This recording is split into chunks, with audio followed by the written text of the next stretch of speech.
सभी को नमस्ते। आज का विषय है विज्ञान और विज्ञान विषय के अंतर्गत हम लोग पाठ 9 आपदा प्रबंधन आज पढ़ने वाले। पूर्व की कक्षाओं में हम लोगों ने अनेक आपदाओं के बारे में पढ़ा है। उसी का यह एक विस्तारित रूप समझ सकते हो आप लोग। इस पाठ में और भी थोड़ा-सा हम डिटेल में पढ़ने वाले हैं कि आपदा क्या है और आपदा प्रबंधन कैसे किया जाता है। इंग्लिश में इसको हम कह सकते हैं डिज़ास्टर मैनेजमेंट।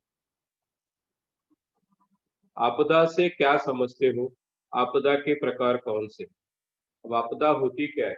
किसी भी तरह की दुर्घटना, अचानक आई हुई विपत्ति, अचानक आई हुई मुसीबत जिससे जन, धन, माल या प्रॉपर्टी का नुकसान हो, उसको हम आपदा कहते हैं। आपदा के मुख्यतः 2 प्रकार हैं।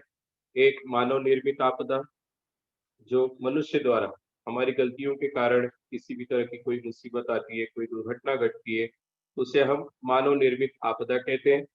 और एक प्राकृतिक आपदा, प्राकृतिक अर्थात नेचर के द्वारा, प्रकृति के द्वारा, जैसे भूकंप आना, सुनामी आना, बाढ़ आना, इस तरह से या कोई आकाशीय बिजली के कारण कोई दुर्घटना घटती है। तो इस तरह की जो घटनाएँ हैं, यह आपदा के मुख्यतः 2 प्रकार, इन सब चीज़ों को हम आपदा कहते हैं। तो यहाँ पर भूकंप के बारे में दिया है, भूकंप से क्या समझते हो? भूकंप के कौन से परिणाम होते हैं, इसके बारे में हम देखेंगे। भूकंप इंग्लिश में इसको अर्थक्वेक कहते हैं। भूकवच में अचानक कंपन होना अथवा भूकवच के अचानक थोड़े क्षण के लिए हिलने को भूकंप कहते हैं। भूकवच अर्थात धरती, धरती के अंदर होने वाली अचानक हलचल और कंपन के कारण धरती के ऊपर की जो सारी चीजें वो हिल जाती हैं। धरती के ऊपर जो इमारत है, मकान है, जो भी चीजें बनी है, वह हिल जाती है। इस तरह से हम देखते हैं कि भूपृष्ठ जो है, अंदर की जो प्लेट्स होती है, प्लेट्स के अंदर कुछ तरह की मूवमेंट होती है, जिसके कारण धरती के ऊपर की चीजें हिलने लगती हैं या गिरने लगती हैं। भूगर्भ में निर्माण होने वाले धक्के व लहरें जमीन के अंदर और ऊपर के पृष्ठ भाग पर सर्व दिशा में फैलते हैं। भूकंप नाभि के ठीक ऊपर भूपृष्ठ पर स्थित बिंदु को भूकंप का केंद्र बिंदु कहते हैं। अर्थात भूकंप जहां से शुरू हुआ वह भूकंप की नाभि। जैसे भूकंप का नाभि यहाँ पर है, तो सबसे ज्यादा जो नुकसान होगा यहाँ पर होगा। उसके बाद उसकी तरंगे, उसकी लहरें चारों तरफ फैलने लगती है भूपृष्ठ पर। अर्थात सबसे ज्यादा कंपन उसकी नाभि पर होगा, उसके बाद अगल बगल के जो क्षेत्र है उसके, वहां पर धीरे धीरे वो लहरें प्रसरित होती है। और यह कुछ सेकेंड्स का ही होता है, कुछ समय का ही होता है, उतने में ही बहुत ज्यादा डिजास्टर करके जाता है, बहुत ज्यादा नुकसान करके जाता है। तीव्र स्वरूप की लहरें, धक्के सर्वप्रथम केंद्र के पास पहुंचते हैं, इसलिए वहां हानि का अनुपात सबसे ज्यादा है। अर्थात भूकंप की जहां पर नाभि है, सबसे ज्यादा नुकसान वहीं पर होगा। भूकंप के 2 तरह के धक्के यहाँ पर दिए, सौम्य धक्के और तीव्र। सौम्य अर्थात जो धीरे से हल्के झटके महसूस होते हैं। कभी-कभी हम घर में बैठे हैं, थोड़ा-सा झटका महसूस हुआ हमको, वह सौम्य धक्के हुए। और तीव्र धक्के कुछ सेकंड्स तक लगातार धरती काँपती है। और जो तीव्र धक्के होते हैं, उसके कारण विध्वंस बहुत ज़्यादा होता है, नुकसान बहुत ज़्यादा होता है। पृथ्वी पर होने वाले विध्वंसक भूकंप की अपेक्षा सौम्य भूकंप की संख्या अधिक होती है। अर्थात जो सौम्य भूकंप है, उसकी संख्या बहुत अधिक है। हर दिन कहीं न कहीं धरती पर भूकंप होते रहता है। एक निरीक्षण के अनुसार यहाँ पर दिया है, नेशनल अर्थक्वेक इंफॉर्मेशन सेंटर के अनुसार 12,400 से लेकर के 14,000 भूकंप प्रत्येक वर्ष इस धरती पर आते हैं। बहुत बड़ी संख्या है यह। 12,400 लेकर के 14,000 एक साल में इतने भूकंप के झटके यह धरती सहती है। अर्थात ज्यादातर जो धक्के हैं वह सौम्य प्रकार के धक्के होते हैं, हल्के झटके होते हैं जो धरती पर लगते रहते हैं। संदर्भ दिया है www.iris.education. इस आधार पर पता चलता है कि पृथ्वी हमेशा कम या अधिक अनुपात में कंपित होते रहती। हर समय धरती के किसी न किसी भाग पर भूकंप के झटके आते रहते हैं, इस दी हुई संख्या के अनुसार। अब यहाँ पर भूकंप नाभि और भूकंप केंद्र दिया है। भूकंप नाभि जैसा बताया, जहां से भूकंप की लहरें निकलने की शुरुआत होती है, झटके की शुरुआत होती है, उसे भूकंप नाभि। सबसे डिजास्टरस यहीं पर होता है, सबसे ज्यादा विध्वंसक भूकंप यहीं पर होता है। भूकंप की जानकारी संकलित करने वाले यंत्र को सिस्मोग्राफ अथवा सिस्मोमीटर कहते हैं। भूकंप की तीव्रता मापने के लिए रिक्टर पैमाना इस इकाई का उपयोग करते हैं। यह एक गणितीय इकाई, भूकंप को नापने के लिए जिस इकाई का, जैसे हम लोग किसी भी चीज को नापते हैं, लंबाई को नापना है तो सेंटीमीटर मीटर का उपयोग करते हैं, वैसे ही भूकंप को नापने के लिए रिक्टर पैमाना, रिक्टर स्केल का उपयोग करते हैं। और उसी तरह से जो यंत्र है जो भूकंप को नापता है उसको सिस्मोग्राफ अथवा सिस्मामीटर कहते हैं। यहाँ पर दिया है कि किस तरह से भूकंप का केंद्र बिंदु और उसकी तरंगे किस तरह से फैलते हुए जाती है, और भूस्तरीय हलचल अर्थात तरंगे जहां तक प्रसरित होंगी वहां तक धरती में हलचल होगी, कंपन होगी। यहाँ पर दो तरह के भूकंप मापक यंत्र दिए हैं, एक ऊर्ध्वाधर भूकंप मापक यंत्र, एक क्षैतिज वर्टिकल और हॉरिजॉन्टल, दो तरह के हम देख रहे हैं कि दो तरह के भूकंप मापक यंत्रों का चित्र यहाँ पर दिया है। भूकंप के कारण क्या हो सकते हैं? ज्वालामुखी का विस्फोट, धरती में ज्वालामुखी फूटता है, लावा निकलता है। अभी कुछ दिन पहले हम लोगों ने समाचार माध्यम में देखा कि किस तरह से चिली में ज्वालामुखी का विस्फोट हुआ और चारों तरफ उसके अंदर से लावा निकल करके बह रहा है, वहां के लोगों को तुरंत स्थानांतरित किया जाता है। तो भूकंप का एक बड़ा कारण ज्वालामुखी का विस्फोट है। बड़े बड़े बांधों पर जमीन पर पड़ने वाला तनाव, पानी को रोक करके जो डैम बनाए गए उसके लिए बहुत बड़े बड़े पहाड़ पर्वत की जो श्रृंखलाएं हैं उसके अंदर पानी को रोक करके बांध बना करके पानी को रोका गया है, जिसके कारण जमीन पर बहुत अधिक दबाव पड़ता है उस पानी के कारण, उस बांध के कारण। इसके वजह से भी भूकंप आते हैं। हम देखते हैं जहां पर बांध ज्यादा है वहां पर भूकंप की संख्या ज्यादा है। खदानों को खोदना, खदानों में विस्फोट करते हैं लगातार, बारूदी सुरंग बना करके उसको विस्फोट करके खदानों से जो भी चीजें होती है, माइंस के अंदर से जो भी मिनरल्स है वो निकालने का काम करते हैं, वह भी एक भूकंप का कारण है। जमीन के अंदर किए जाने वाले परमाणु परीक्षण, परमाणु बम जैसे हथियारों का जो उपयोग किया जाता है युद्ध में, वह बनाने के बाद उसका सबसे पहला जो परीक्षण किया जाता है जमीन के अंदर, वह भी भूकंप का एक कारण है। भूपृष्ठ के अंतर्गत भाग से पानी रिसता है तथा जमीन के अंदर प्रचंड उष्मा से पानी की भाप बनती है, वह यह भाप कमजोर पृष्ठभाग से बाहर निकलने का प्रयत्न करती है तब भूकंप होते हैं। हमने देखा है कि भूपृष्ठ, जमीन के ऊपर की जो परत होती है गर्मी के दिनों में फट गई होती है, उसके अंदर कई दरारें दिखाई देती है। तो एक उदाहरण समझने के लिए अच्छा है कि उसके अंदर से जो भी पानी जाता है बरसात के समय का, वो काफी नीचे तक जाता है और गर्मी उष्णता के कारण और जमीन के अंदर पहले ही बहुत सारी ऊर्जा है, आग का एक तरह से लावा है जमीन के अंदर, जब वहां तक पहुंचता है उस उष्मा में गर्मी में तो वो भाप बन करके पानी बाहर निकलने की कोशिश करता है। जो कमजोर पृष्ठभाग होगा, कमजोर धरातल होगा, वहां से वो निकलने की कोशिश करती है भाप। तो वह भी एक कारण है भूकंप का। और भूकंप के परिणाम क्या होते हैं? सबसे खतरनाक परिणाम, मनुष्य के साथ साथ वन्य जीव व पालतू प्राणियों की भी जीवन की हानि होती है। बहुत बड़े पैमाने पर आर्थिक नुकसान होता है। जो बिजली के खंभे, पाइपलाइन, घर, इमारत, रास्ते, लोह मार्ग या ट्रेन की जो पटरियां है वह टूट जाती है। जैविक विविधता की हानि होकर परिसंस्था को अनेक जीव उध्वस्त हो जाते हैं, समाप्त हो जाते हैं भूकंप के कारण, इन झटकों के कारण। नदियां नाले इनका प्रवाह बदलता है। नदियां समझो पूर्व से पश्चिम की तरफ बह रही हैं तो उसकी दिशा बदल के उत्तर भी हो सकती है, किसी भी दिशा में बदल जाती है, इनका प्रवाह बदल जाता है। शहरी भागों में संभावना होती है। जो शहरी भाग है वहां पर आग लग सकता है, क्योंकि जैसे भूकंप आया बहुत सारी इमारतें गिरी, उसके अंदर के जो वायर है या सिलेंडर के स्फोट हो सकते हैं, गैस सिलेंडर के स्फोट हो सकते हैं, इससे आग लग सकती है। समुद्र तल में भूकंप होने पर सुनामी, सन 2005 में जिस तरह से सुनामी आई थी, अचानक एक तरह से भूकंप ही हो, समुद्र के तल में जब भूकंप आता है तो सुनामी की लहरें बहुत ऊंची ऊंची उठती है लहरें, और समुद्र के किनारे पर जो लोग रहते हैं उनके लिए वो काफी विध्वंसक होती है। भूमिगत जल स्तर ऊपर नीचे होता है। जब भूकंप आता है तो हो सकता है कि जल का स्तर, कुएं के अंदर जो पानी है उसका स्तर काफी ऊंचा हो जाए या बहुत नीचे चले जाता है, पानी गायब हो जाता है। इस तरह की घटनाएं देखने को मिलती है। अब यहाँ पर एक उदाहरण दिया है भूकंप से किस तरह से मोटर गाड़ी जा रही है और अचानक जैसे ही भूकंप आता है वो ब्रिज टूट जाता है, पुल टूट जाता है और मोटर गाड़ी इसके अंदर चली जाती है। तो इस तरह की घटनाएं कैमरे में जो कैद की होती है समाचार के माध्यम से भी हम देख सकते हैं, और यहाँ पर उसका एक उदाहरण दिखाया हुआ है कि किस तरह से मोटर गाड़ी आ रही है और अचानक भूकंप आया, जिसके कारण पुल टूट गया और गाड़ी उसमें समा गई। दूसरा उदाहरण दिया है कि किस तरह से इमारत, यह जो इमारत थी वह भूकंप के झटके को सह नहीं सकी और अचानक आए भूकंप में कमजोर इमारत रही होगी, उसके कारण वह गिर पड़ी, विध्वंस हो गया उस इमारत का, पूरी तरह से डैमेज हो गई। यहाँ पर हम देख रहे हैं ज्वालामुखी, ज्वालामुखी का केंद्र है यह, यहाँ से लावा अग्नि निकलती है, तो अगल-बगल का जो क्षेत्र है, वहाँ पर भूकंप आने की संभावना अधिक होती है। और भूकंप के कारण ये सब जो चीजें हैं, यहाँ पर दिखाई दे रहा है कि किस तरह से घरों का नुकसान हुआ है, किस तरह से सड़कों का नुकसान हुआ है, हम इसको देख सकते हैं यहाँ पर आसानी से। भूकंप के बारे में सतर्कता, यदि भूकंप आ ही गया तो हम क्या कर सकते हैं? क्योंकि इन सब चीजों पर हमारा नियंत्रण नहीं होता, प्राकृतिक आपदा है।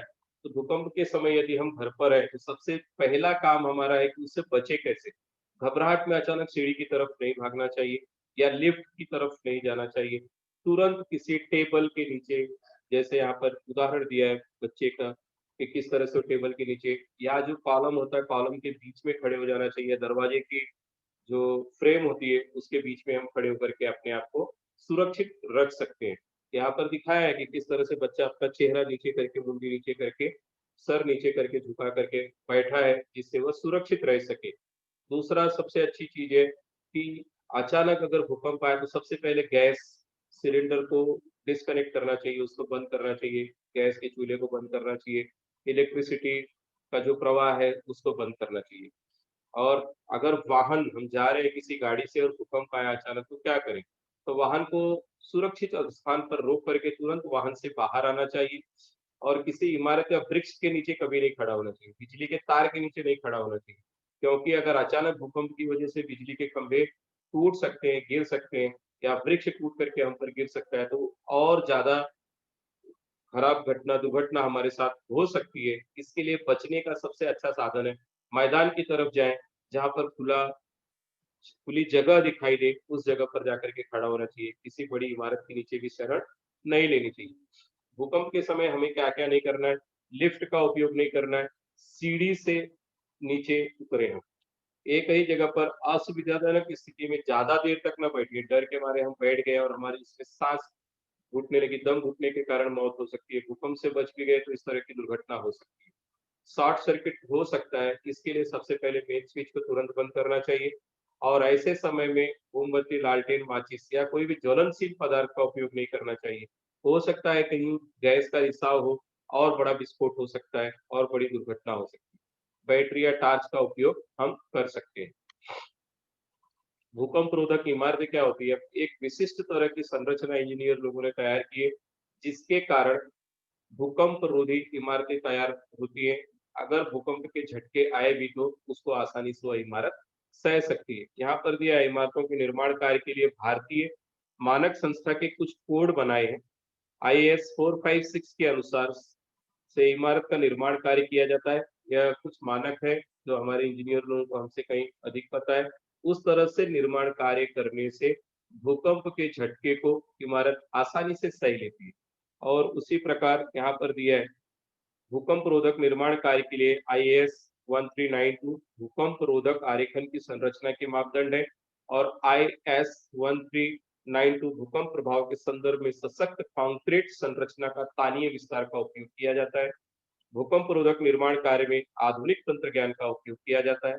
भूकंप की पूर्व सूचना प्राप्त करने के लिए ऐसे कुछ डिवाइस, ऐसे साधन बनाए गए हैं, जैसे laser ranging, very long baseline, Geiger counter, creep meter, strain meter, tide gauge, tilt meter, volumetric strain gauge जैसे आधुनिक साधनों का इस्तेमाल करके भूकंप की पूर्व सूचना हम तक पहुंचाई जा सकती है, उसकी जानकारी मिल सकती है। यहाँ पर दिया है किस तरह से यह इमारत भूकंप रोधी इमारत है। अगर इसको हम चित्र को ध्यान से देखेंगे तो भूकंप आया है, भूकंप के झटके को यह इमारत सह जाती है, अर्थात उसको बनाने के लिए जिस तकनीकी का इस्तेमाल किया है वो भूकंप के झटके को आसानी से सह गई। इमारत हिलती हुई तो दिखती है लेकिन पहले की तरह विध्वंसक नहीं है, उसकी वजह से यह इमारत टूटती नहीं है, गिरती नहीं। तो अर्थात इस तरह की टेक्नोलॉजी का उपयोग करके इस इमारत को बनाया गया है कि वो भूकंप के झटके को आसानी से सह सके।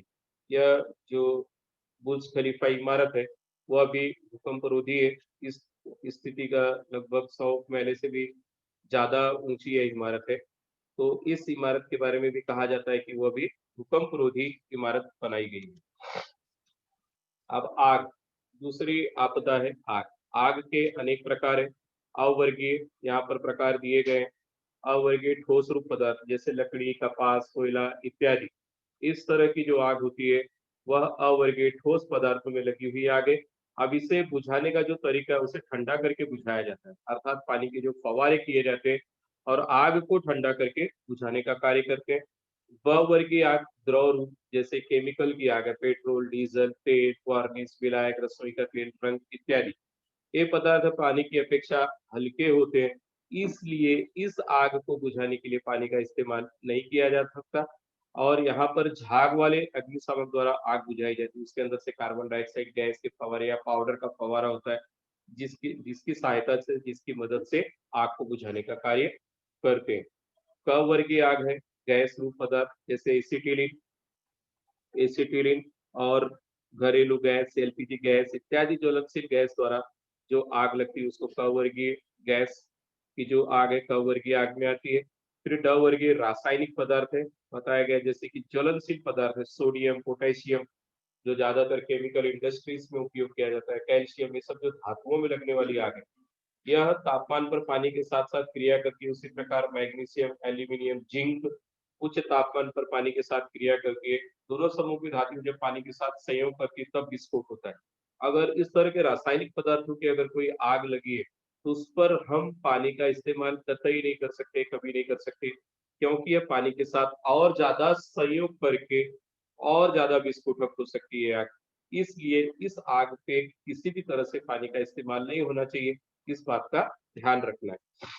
फिर ई वर्गीय आग, इलेक्ट्रिकल इलेक्ट्रिकल सामान, फिटिंग के साधनों के कारण लगने वाली आग, कार्बन डाइऑक्साइड जैसे आग प्रतिबंधक से बुझाई जाती है। अब इलेक्ट्रॉनिक सामान, इलेक्ट्रॉनिक गैजेट्स जैसे हमारे घर पर है, उसमें अगर किसी तरह की कोई आग लगी, तो उसको कार्बन डाइऑक्साइड गैस का इस्तेमाल करके बुझा सकते हैं। अब यहाँ पर दिया है, सबसे पहले ठंडा करके आग को बुझाया जाता है। जैसा पहले बताया, ठोस पदार्थ की जो भी आग है, लकड़ी, कपास, इन सब चीजों पर जो आग लगी है, उस पर पानी के माध्यम से ठंडा करके उस आग को नियंत्रित करने का कार्य किया जाता है। फिर आग को कम करने के लिए, विशेषतः तेल के कारण, बिजली के कारण लगी हुई आग को बुझाने के लिए रेत अथवा मिट्टी का उपयोग करते हैं। झाग जैसा पदार्थ फेंकने पर वह आग को कम करके, ढक करके चारों तरफ उस पर किसी तरह से ऑक्सीजन की सप्लाई न हो, हवा की सप्लाई न हो, इस तरह से उसको नियंत्रित किया जाता है। ज्वलनशील पदार्थ को अलग करके, जैसे कोई बहुत बड़ा गोडाउन है, उसके अंदर ज्वलनशील पदार्थ रखा हुआ है, तो जहाँ पर आग लगी उसके अगल-बगल की चीज़ों को तुरंत हटाया जाए। हटा करके, जिससे वो आग फैल न सके, अगल-बगल की चीज़ों को अपने में न ले सके, इसके लिए सबसे पहले अगल-बगल की चीज़ों को हटा करके, पास की चीज़ों को हटा करके आग को नियंत्रित करने का कार्य फायर ब्रिगेड के लोग करते हैं। अब यहाँ पर सिलिंडर्स दिए हैं अलग-अलग तरह के, तरह की अगर कोई आग है, जैसे दिया है cloth, would, rubber, paper, plastic, तो इस तरह का सिलिंडर, हमारे स्कूलों में भी सिलिंडर है, उस पर आप देखेंगे तो इस तरह लिखा होता है। अ वर की आग है, ब की है, क की, ड की, के की, और ब में क्या है, गैसोलीन, ग्रीस, ऑयल, इन सब चीज़ों की आग। और क पे इलेक्ट्रिकल फायर्स है, तो उसपे सिलिंडर सी का उपयोग हम कर सकते हैं। कंबस्टिबल मेटल्स है, जैसा पोटेशियम, सोडियम, जो पानी के साथ बहुत ज़्यादा मैग्नीशियम के साथ बहुत ज़्यादा तेज़ी से रिएक्ट करते हैं मेटल्स, उस पर कंबस्टिबल मेटल्स जैसी आगों पर ड रबर के जो सिलिंडर है, उसका उपयोग करते हैं। किचन की आग है, उस पर के तरह का सिलेंडर, जो गैस सिलेंडर्स पे अगर किसी तरह का आग लगी, तो इसका उपयोग हम कर सकते हैं। अब यहाँ पर हम देख रहे हैं किस तरह से फव्वारा कर रहा है व्यक्ति और आग को बुझाने का कार्य कर रहा है। तो इस तरह से भी आग को बुझाया जाता है। फायर ब्रिगेड के जो कर्मी है या जो सुरक्षा कर्मी है, अगर इस तरह की आग इमारत में अगल-बगल लगी है, या हमारे यहाँ भी इस तरह का सिलेंडर स्कूलों में अगर किसी तरह की आग लगती है, तो सिलेंडर के ऊपर इंस्ट्रक्शंस दिए हैं, उसके हिसाब से हम उसका उपयोग करके आग को नियंत्रित में ला सकते हैं। फायर ब्रिगेड की गाड़ी दिखाया गया है कि इन सब चीज़ों को आप लोगों ने देखा है कि अगर कहीं भी आग लगती है, कोई आपदा आती है, तो सबसे पहले फायर ब्रिगेड के लोग पहुँचते हैं उस स्थान पर, और आग या जो भी डिज़ास्टर है, जो भी आपदा है, उसको नियंत्रित करने का कार्य फायर ब्रिगेड के लोग करते हैं। सावधानी और सुरक्षात्मक उपयोग। गैस का रेगुलेटर जब उपयोग ना उस समय बंद करना चाहिए। ज्यादातर रात के समय एक आदत होनी चाहिए कि सबसे पहले जाकर के गैस सिलेंडर देखें और उसके नॉब को बंद करें, या गांव जाते समय विशिष्ट ध्यान रखना चाहिए। कुछ दिन पहले हम लोगों ने देखा कि मुंबई में किस तरह से सिलेंडर का विस्फोट हुआ और 15-16 लोग बहुत गंभीर रूप से घायल हो गए। तो इस तरह से रेगुलेटर को हमेशा बंद रखना चाहिए जब उपयोग ना हो। रात को सोते और आग जाती समय। आग आग ऐसे जोर से चिल्लाकर दूसरों को सावधान करना और मदद के लिए बुलाना। आग लगी है तो तुरंत पानी लेकर के दौड़ने ना लगे। सबसे पहले लोगों को सावधान करो और मदद के लिए बुलाओ। अग्निशामक दल को तुरंत फोन करके बुलाना चाहिए। अग्निशामक टंकियों का उपयोग किस प्रकार करते हैं इसकी जानकारी प्राप्त करो। जो भी सिलेंडर्स रखे गए सिलेंडर्स की जानकारी प्राप्त करो, किस तरह से आग बुझाने के लिए सिलेंडर्स का उपयोग नेशनल पार्क के माध्यम से जो आग में झुलसा है उसको आराम से बैठाएं, सुलाएं, फिर डॉक्टरी मदद लें। अब लैंडस्लाइड पर्वत शिला का गिरना, यहाँ पर एक ऊना की मालिन दुर्घटना के बारे में जानकारी हमको प्राप्त करना है। और पर्वत शिला गिरने का क्या अर्थ है।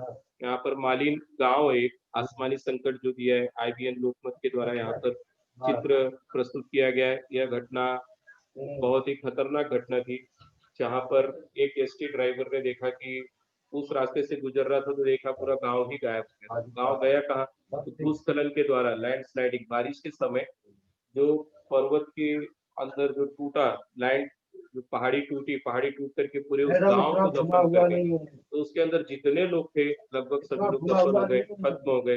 एकाक विद्यालय या एकाक पंचायत का जो घर था वही बचा था। तो यह ऊना के नजदीक मालिन गांव की दुर्घटना का चित्र है। अब कठोर चट्टान पर्वत शिला गिरने के कारण भूकंप अतिवृष्टि क्यों गिरती है पर्वत शिलाएं। एक तो अभी कुछ दिन पहले कांजौरी बोरीवली के नजदीक की पहाड़ियां टूट करके गिरी, तो सबसे बड़ा उसका कारण है भूकंप हो सकता है, सुनामी, अतिवृष्टि, तूफान या बहुत ज्यादा बारिश आई, या अगल बगल का जो क्षेत्र है उसका कटाव बहुत ज्यादा हो, उसके कारण भी पर्वत शिलाएं गिरती है। बेशुमार वृक्ष काटने के कारण जमीन का क्षरण होता है। पर्वत तथा घाटियों में रास्ते बनाते समय पर्वत कूदने के कारण भी होता है, कमजोर हो जाते हैं और शिलाएं गिरती है। और पर्वत शिला गिरने का सबसे बड़ा दुष्परिणाम क्या होता है। नदियों में अचानक बाढ़ आती है, नदियों के मार्ग बदल जाते हैं, जल प्रपात का स्थानांतरण होता है, जो झरने पहाड़ी टूट गई वो झरनों का मार्ग बदल गया, कृत्रिम जलाशय का निर्माण हो सकता है, उस स्थान पर बड़ा खड्डा होकर के जलाशय बन सकता है। पर्वत शिला गिरने के कारण वृक्ष टूट जाते हैं। ढलान पर जो निर्माण कार्य है, कभी कभी हम देखते हैं साकिनाका की पहाड़ियां कई घर जो है वह टूट करके गिर जाते हैं, जन धन दोनों की हानि। उधर ही तो ऊपर इन्हें दिख रही ना।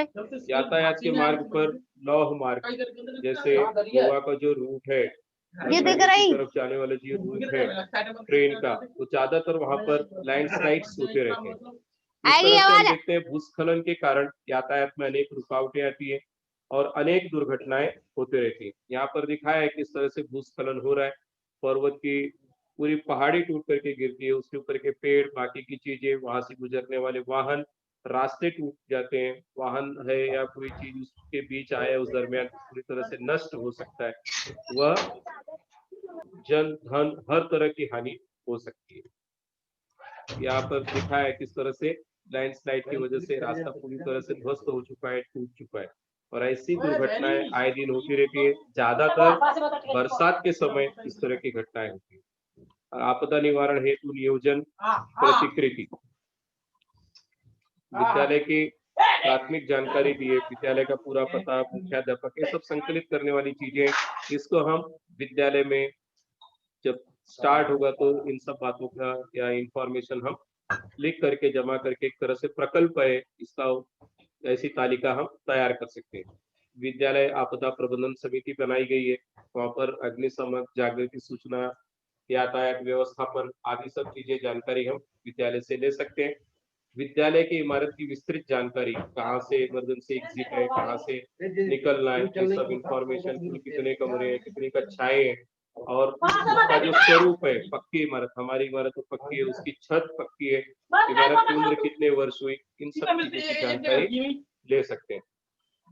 विद्यालय के मैदान के बारे में जानकारी ले सकते हैं कि किस तरह का मैदान है, कितना बड़ा विस्तृत परिसर है उसका, कौन कौन से खेल वहां पर खेले जा सकते हैं। विद्यालय की दिनचर्या कितने बजे शुरू होता है, मध्यावकाश कब होता है, हाँ दोनों मेरा समय भाई चलता थैली है में धरी, विद्यालय, कौन कौन से चल थैली में सकता धरी है। मैंने। विद्यालय की जो संभावित दुर्घटनाएं, कौन कौन से समय पर विद्यालय में दुर्घटनाएं हुई है। तो इस तरह से हम देख सकते हैं कि विद्यालय का आपदा प्रबंधन नक्शा बनाया जा सकता है। विद्यालय की तैयारी, मॉक ड्रिल क्या है? 2 साल पहले हम लोगों ने अपने विद्यालय में मॉक ड्रिल किया था कि अगर किसी भी तरह की आपदा आती है तो पूरा विद्यालय 1 मिनट या 1.5 मिनट के अंदर पूरा विद्यालय खाली हो जाए। तो इमरजेंसी एग्जिट जो पीछे की तरफ का गेट है वो हमेशा खुला होना चाहिए और उसके बारे में जानकारी प्रत्येक बच्चे को, प्रत्येक बालक को होनी चाहिए। किसी भी तरह से पैनिक ना हो, घबराए नहीं और लाइन से नियोजित तरीके से अगर बच्चे को छोड़ा जाए तो आराम से 1-1.5 मिनट में पूरा विद्यालय खाली हो जाता है। तो इस तरह से आपदा प्रबंधन की जो ड्रिल है, मॉक ड्रिल के माध्यम से हम बच्चों को सचेत करते हैं और समय समय पर इसकी जानकारी हम बच्चों को देते रहते हैं। अब यहाँ पर दिया है कौन कौन सी संस्थाएं कार्य कर रही है। राष्ट्रीय भूकंप विज्ञान केंद्र, national centre of seismology NCS, केंद्र शासन के भू विज्ञान मंत्रालय के अंतर्गत भूकंप और विविध आपदा में संदर्भ में अनुसंधान का कार्य करती है। भूस्खलन के संभावित परिणामों का सुनियोजित अंदाज लेने के लिए भारत सरकार ने इंडियन माउंटेनियरिंग इंस्टीट्यूट व international centre for integrated mountain development, इन संस्थाओं द्वारा अनुसंधान का कार्य शुरू किया गया है। भूस्खलन इंस्टीट्यूट ऑफ जियोलॉजी व वर्ल्ड जियोलॉजिकल फोरम, इस संस्था की मदद ली जाती है। इस तरह से बच्चों हम देखते हैं कि भूकंप और बाकी की जो प्राकृतिक आपदाएं हैं उसी के साथ साथ मानव निर्मित आपदाएं भी हैं। इन आपदाओं से किस तरह से बचा जाए, किस तरह से अपने आप को सावधान किया जाए कि जो खतरा है, संभावित भूकंप कभी भी आ सकता है, उसका कोई टाइम टेबल नहीं, लेकिन अगर उसकी जानकारी होगी, उससे बचने के बारे में हमें पता होगा तो हम अपने आप को उससे सुरक्षित रख सकते हैं। अपने घर के लोगों को भी इस विषय में हम बता करके और अधिक जागरूक कर सकते हैं। थैंक यू बच्चों, धन्यवाद। उम्मीद है आप लोगों को यह पाठ अच्छी तरह से समझ में आया होगा।